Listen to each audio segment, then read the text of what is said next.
Let's shift focus to the Western Conference for a little bit, Frank, and some teams who are kind of in a similar spot, I guess, as the Canadians. A few that are more out of the mix, though. Our deadline countdown article for today from our pal Scott Maxwell is to sell or not to sell those teams in the Western Conference who are lower in the standings and have to make some tough decisions. We have Anaheim, Calgary, Chicago, Nashville, San Jose, Seattle, and St. Louis. And Frank, I want to start with the teams who look like they're going to be sellers. And there's two in particular that really stand out to me: the Nashville Predators and the San Jose Sharks. Neither of them have a player on your last iteration of the trade targets board, but both of them are no doubt going to be sellers to some extent. San Jose's problem would be they don't have any retained salary spots. So as much as maybe there's a guy like Mikael Granlund, who I think contenders would really like, how do you get down from that $5 million cap hit without, I guess, getting a third-party broker involved? And in Nashville, a bit of a different problem. They just don't really have any rentals to sell off. So if they're going to make a move and bring in some future assets and shake things up,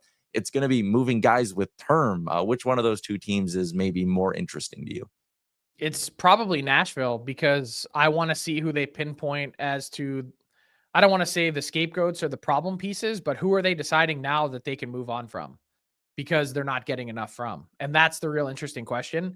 San Jose, I mean, there'd be teams interested in Mario Ferraro, for instance, but I'm looking at him going, why wouldn't you keep a guy like him? Obviously a leader, someone that you really like. He's on a really manageable cap hit.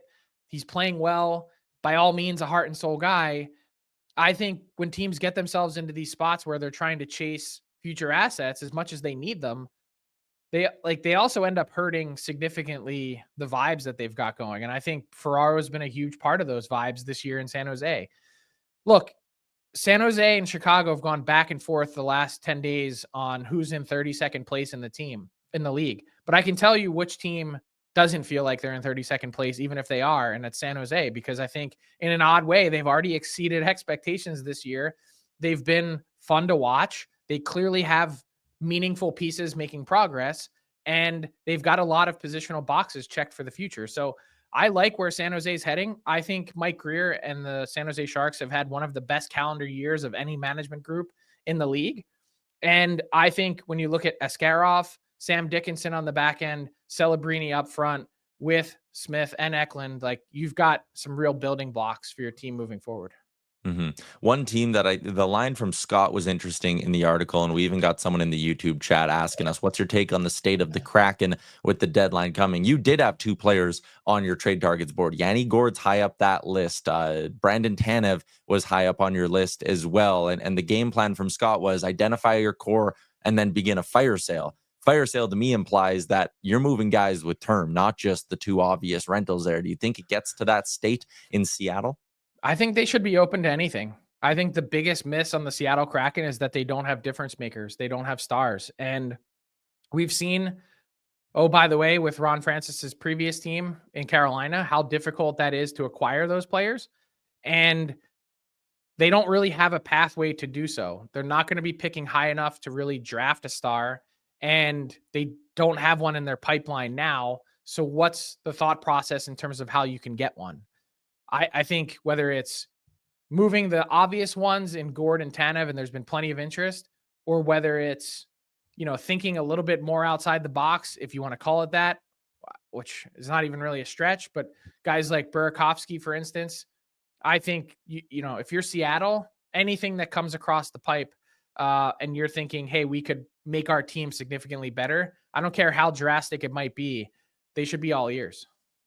Yeah, I agree with you on that. Let's talk about the not to sell option now, because there's one team who's sitting there, and I'm sure there are some Flames fans looking at that list going, whoa, we woke up this morning in a playoff spot in the Western Conference. What are you doing putting us in that list of sellers? I'm sure Craig Conroy would sit there and go, why am I on the list of sellers? Nothing I've said or done has indicated I'm going to sell. That seems to be the vibe in Calgary, Frank, that they're not going to sit here and move off serious pieces, right? No, I don't think so. And there's not really a need to. I mean, you've got a couple potential obvious candidates in Dan Vladar, but the goalie market isn't strong and his numbers aren't strong, as he's had the crease taken from him by Dustin Wolf. Andrei Kuzmenko, 75-point talent in the NHL 2 years ago, has been a healthy scratch. Maybe you could get, something small for him just to move him out. Short of that, I mean, they've said all year, and I've said all year consistently on this show, they're not moving some of their bigger pieces. I look at this deadline for the Calgary Flames and I see you're not going to probably go out and spend a lot to help this team, even though they deserve it with the play that they've had. But don't hurt either. Don't try and pluck off pieces. Leave them in the mix. See no harm, do no harm. I think that's the game plan for the Calgary Flames moving forward. Yeah, one way I think they could kind of do that if they wanted to get creative is I'm looking at how much cap space they have over at Puckpedia, and it's like, man, just go call around and be a third-party broker. Go to San Jose and be like, hey, Cody Ceci, Mikael Granlund, we'll eat half of them for you guys. Give us some mid-round picks. Stock the cupboards with a few more draft picks. You don't need to add. You don't need to sell. Don't need to give off the impression that you're not giving your team a fighting chance, but you can still do a little bit of keeping your eye on the future. I mean, I think they'd entertain it, but I think they're also perfectly comfortable not spending any additional money. What's up, hockey fans? If you enjoyed that video, then you need to be hitting the subscribe button right here at Daily Faceoff. Exclusive interviews and analysis from our hockey insider Frank Saravalli, fantasy updates from Brock Sagan, and a daily live show at noon Eastern, Monday through Friday. You don't want to miss any of the fantastic content, so hit that subscribe button.